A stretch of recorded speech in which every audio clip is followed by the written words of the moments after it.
वहीं राज्यसभा में भी वक्फ संशोधन बिल पारित हुआ और राष्ट्रपति के पास अब बिल को भेजा जाना है। यूपी में वक्फ से जुड़े लोगों में इस वक्त हलचल तेज है। उत्तर प्रदेश में सबसे अधिक वक्फ संपत्तियां हैं। सुन्नी वक्फ बोर्ड के पास 1,19,491 संपत्तियां, तो वहीं शिया वक्फ बोर्ड के पास 5,269 संपत्तियां बताई जाती हैं। तो फिलहाल सबसे अधिक संपत्तियां उत्तर प्रदेश में ही बताई जाती हैं वक्फ बोर्ड के पास, और ऐसे में इस वक्त उत्तर प्रदेश में वक्फ बोर्ड के बीच अब जो लोग इससे जुड़े हुए हैं उनके बीच हलचल तेज दिखाई दे रही है।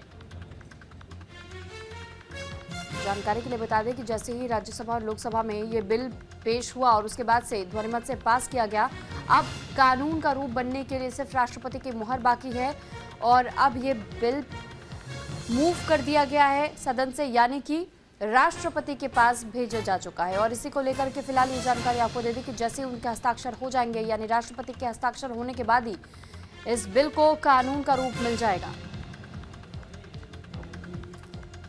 सबसे ज्यादा संपत्तियां वक्फ बोर्ड के पास पूरे देश भर में उत्तर प्रदेश में ही बताई जाती है और उसके बाद से कई और ऐसे देश है, माफ कीजिएगा, कई ऐसे शहर है जहां पर संपत्तियां वक्फ बोर्ड के पास है। और ये बताया जाता है कि चाहे हम हैदराबाद की बात करें, इसके साथ साथ हम और अलग जगहों की, चाहे तमिलनाडु हो या फिर राजस्थान ही क्यों ना हो, तो कई जगहों पर जो वक्फ बोर्ड है, कुल 32 स्टेट ऐसे वक्फ बोर्ड बताए जाते हैं जिनके पास अलग अलग जगहों पर पूरा ब्यौरा है संपत्तियों को लेकर के।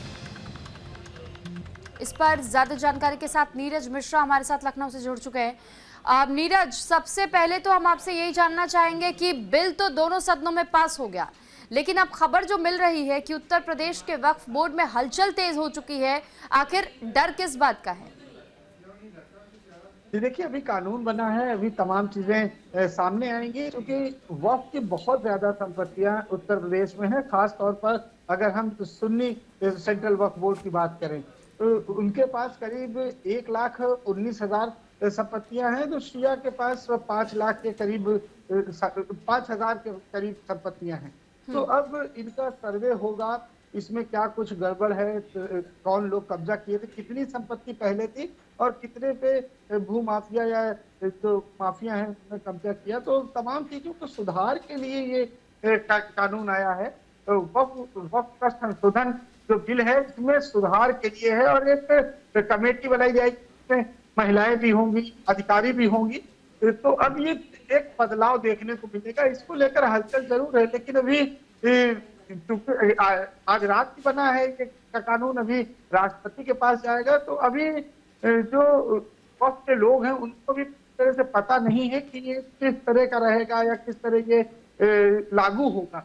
तो अभी हलचल तो है, लेकिन जो आम मुसलमान है उसे इससे कोई फर्क नहीं पड़ रहा है।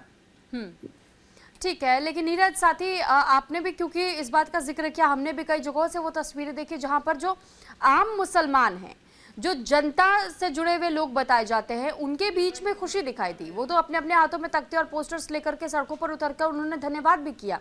लेकिन दूसरी तरफ एक तबका ऐसा है जो उन्हें भी ये नाम दे देता है कि ये राजनीतिक गलियारों से आए हुए मुसलमान हैं और इन्हें कहीं ना कहीं किसी प्रकार का कोई लालच दिया जा रहा होगा या डरा धमका करके उन्हें इस तरीके से वीडियोस बनाने के लिए कहा जा रहा होगा।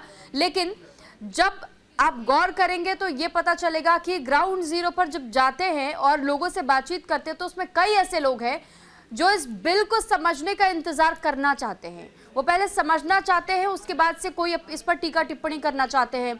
दूसरे वो लोग भी हैं जो इसे स्वीकार रहे हैं और उनका पूरा भरोसा है कि सरकार ने अगर कोई कदम उठाया है तो कुछ अच्छा सोच करके कदम उठाया गया है।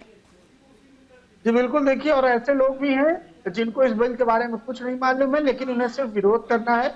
ऐसे तमाम लोग हमें मिले, कल भी ऐसे लोगों से हमने बात की जो बिल का खूब विरोध कर रहे थे, लेकिन उन्हें ये नहीं पता था कि किस पॉइंट पर वो विरोध कर रहे थे। बार बार पूछने जाने पर भी वो ये नहीं बता पाए कि आखिर किस पॉइंट पे उनका विरोध है। उनका सिर्फ यही था कि वो संशोधन बिल नहीं आना चाहिए। ये विरोध का यही एक कारण था कि उनके मौलवी और उनके जो उलमा हैं उन्होंने कहा कि इसका विरोध करना है, इसलिए तमाम लोग विरोध कर रहे हैं। वक्फ की संपत्तियों पर जिन्होंने कब्जा कर रखा है अवैध कब्जा, तो उनके लिए ये जरूर खतरे की घंटी है और इसीलिए ये बिल लाया गया है। जिस तरह से 3 तलाक का विरोध किया जा रहा था एक जमाने में, उसी तरह वक्फ संशोधन बिल का भी विरोध किया जाए।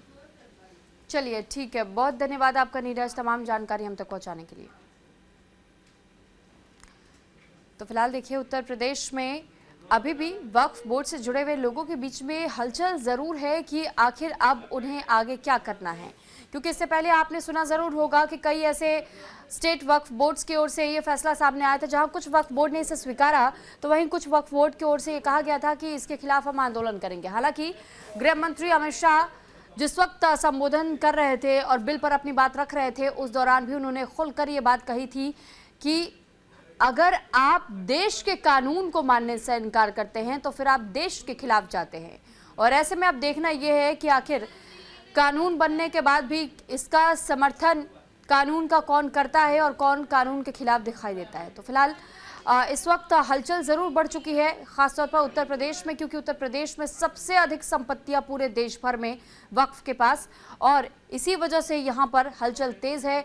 और इसमें भी ये बताया जा रहा है कि शिया और सुन्नी वक्फ बोर्ड अलग अलग है और हर स्टेट में इसी तरीके से अलग अलग बोर्ड्स का गठन होता है, यानी कि शिया और सुन्नी दोनों के अपने अपने वक्फ बोर्ड है और दोनों के पास अपनी अपनी संपत्तियां हैं। सुन्नी वक्फ बोर्ड के पास में सबसे ज़्यादा संपत्ति उत्तर प्रदेश में बताई जाती है, जबकि शिया के पास फिर भी लगभग 5000 के आसपास, लेकिन सुन्नी वक्फ बोर्ड के पास लगभग 1 लाख के आसपास की संपत्तियां बताई जाती हैं।